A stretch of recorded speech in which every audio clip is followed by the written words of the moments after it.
Assalamualaikum dan salam sejahtera. Kali ini saya akan menerangkan macam mana nak membina Pareto chart. Baiklah, dalam nota telah menceritakan apa itu Pareto chart. Sekarang kita pergi kepada macam mana nak bina. Yang pertama, mesti ada masalah lah, atau apa sahaja. Kat sini kita akan bincang tentang masalah kecatatan pada welding. Yang ini dia akan bagi data macam ni. Sample number 1, ada tak porosity, crack, splatter, excessive penetration, lack penetration and lack of fusion, dan last sekali undercut. Daripada data-data yang diberi, kita boleh ringkaskan kepada 5, 9, 10, 5, 4, 7 dan 1. Ringkaskan kepada 5, 9, 10, 5, 4, 7 dan 1. Daripada data yang diberikan, kita boleh buat table ataupun table tu terdiri daripada type of defect, jenis-jenis defect, number of defects. Yang tadi kita dah kumpulkan dia 5, 9, 10 dan sebagainya. Kemudian daripada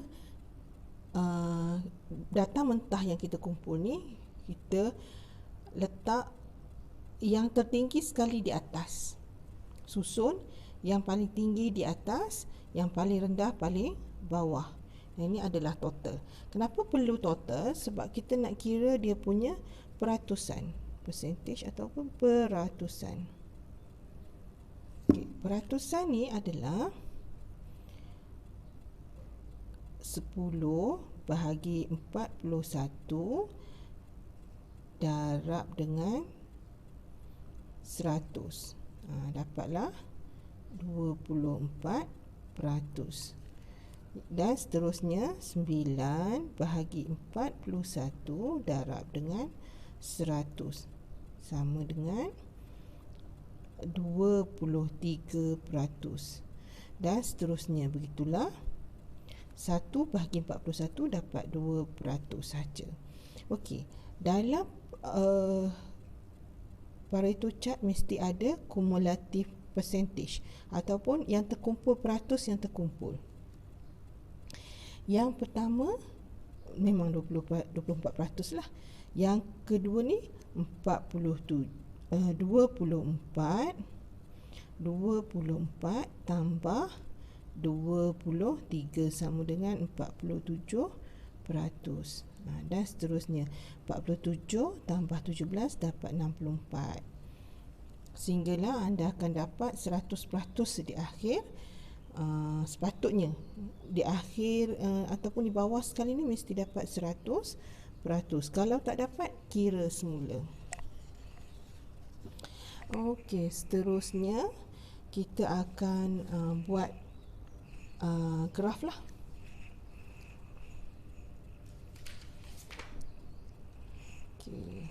Saya dah buat graf macam ni, nanti lambat pula kan.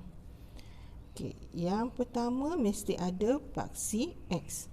Paksi X ni adalah jenis-jenis yang kita nak cari. Yang kita cari sekarang adalah jenis defect, types of defect. Paksi Y, frekuensi. Paksi Y, frekuensi.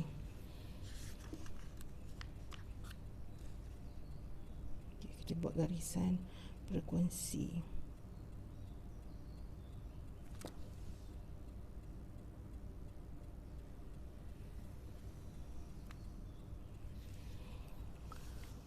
Untuk seterusnya, kita cuba tengok data yang paling tinggi.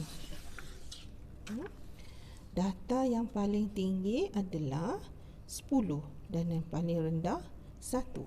Jadi kita akan guna semaksimum yang boleh untuk graf ni. Jadi kalau 10, katalah saya nak ukur dululah. Kita ambil 20 cm. Ni cukup 20 cm untuk 10. Sampai sini 10 unit lah. Sini adalah frekuensi.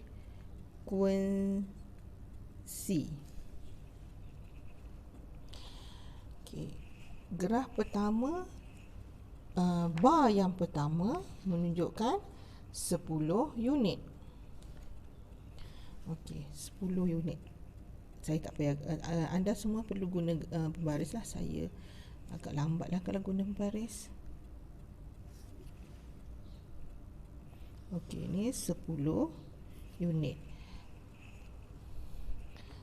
Data yang kedua 9. So macam mana nak dapat 9?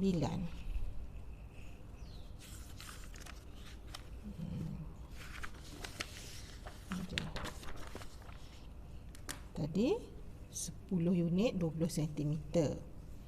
Kalau 9, kat sini kita tulis 10 lah.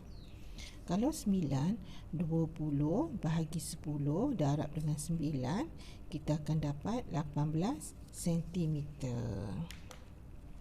Okey, saya ke bawah sikit.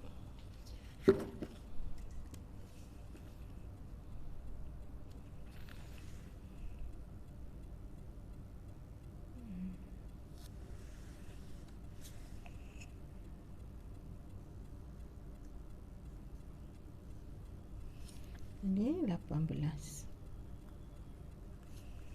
Okey. Dan seterusnya lah. Saya dah tanda dah. Macam ni.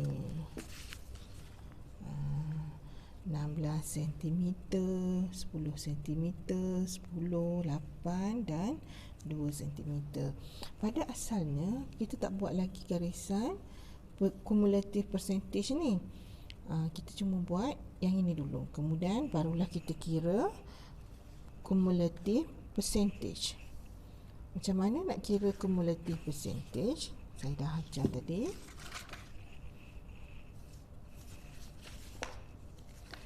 Ini cumulative percentage, garisan yang kita dapat.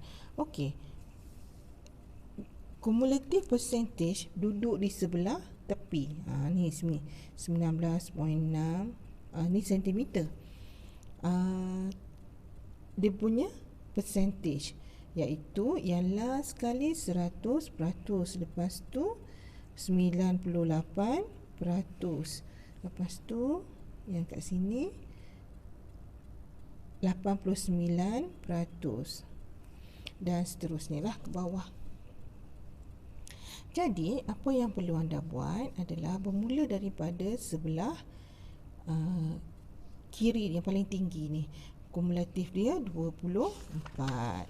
Jadi kita akan buat yang paling atas ni adalah 100%.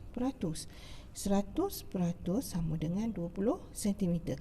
Kalau 24 bermakna 20 bahagi 100 darab 20 cm, dapatlah 4.8%. Begitu juga kalau yang kedua adalah 47%.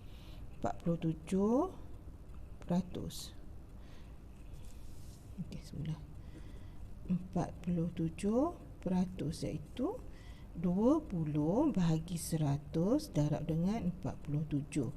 Anda akan dapat nilai dia adalah 9.4 cm. Begitulah seterusnya. Jadi kita akan tanda dan buat satu lengkung. Sepatutnya lengkung dia smooth ataupun licin. Okey, dah dapat satu garisan ni. Kita akan ambil 80%. Ingat tak? Pareto berkenaan dengan 80 dengan 20. Jadi yang baki 20 ni adalah penyebab utama. Yang sebenarnya bila kita tarik kepada 80%. kat sini. Ni graf dia, ni 80%. Jadi yang terkena adalah spatter dengan crack, ataupun bahasa Melayu dia keliangan dengan retak. Okey.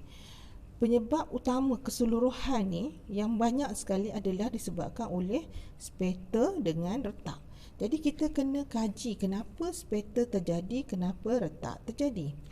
Jadi seterusnya, tulang ikan Ishikawa ataupun fishbone diagram. Cat kita yang sebenarnya sepatutnya anda akan dapat rupa graf macam ini. Janganlah tulis pula berapa jarak-jarak ni. Cuma ini yang ini adalah 24%, anda akan tulis. Yang kedua adalah 47. 47 titik yang seterusnya adalah 64 dan 77. Dan apa yang penting kat sini adalah 80%. Sebab kita nak tarik. Jadi bar yang terkena adalah spatter dengan crack, keliangan dengan retak. Jadi daripada keliangan dengan retak ni, kita olah dia dalam bentuk tulang ikan Ishikawa. Okey, tulang ikan Ishikawa ni spatter. Mesti dalam spatter. Okey, tulang ikan Ishikawa mesti ada kepala. Ni kepala ikan. Kemudian tulang-tulang dia. Tulang-tulang dia, kalau kita dah belajar, terdiri daripada main, machine, material, and ada lagi satu method. Okey. Dekat sini yang dia telah beritahu hanya mesin dengan material sahaja yang akan menyebabkan keliangan, iaitu mesin penyebab kepada keliangan ni adalah excessive arc current dengan excessive long arc. Kemudian material penyebab dia damp electrode, improper shielding gas, electrode coated with improper flux ingredients.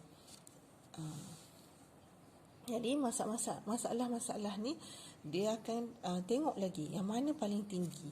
Okay, yang senarai adalah material yang paling tinggi. Jadi dia akan tengok dekat material untuk spatter. Okay. Cuba tengok bahagian crack pula. Biasanya mesti ada man, ataupun apakah penyebab masalah disebabkan oleh manusia. Katalah dia disebabkan oleh manusia telah melakukan kesalahan seperti anyaman laju ataupun mengantuk. Tak salah kita tulis walaupun tidak berlaku kerana ia adalah pencampahan idea. Untuk mesin crack ataupun retak disebabkan oleh high welding current. Dan untuk material pula disebabkan oleh low weld ductility, high residual stresses in weld metal, moisture in base metal and welding electrodes, dan method pula hydrogen pickup during welding. Okey, itu saja. Sila buat latihan-latihan yang telah diberikan. Okey, sekian. Terima kasih.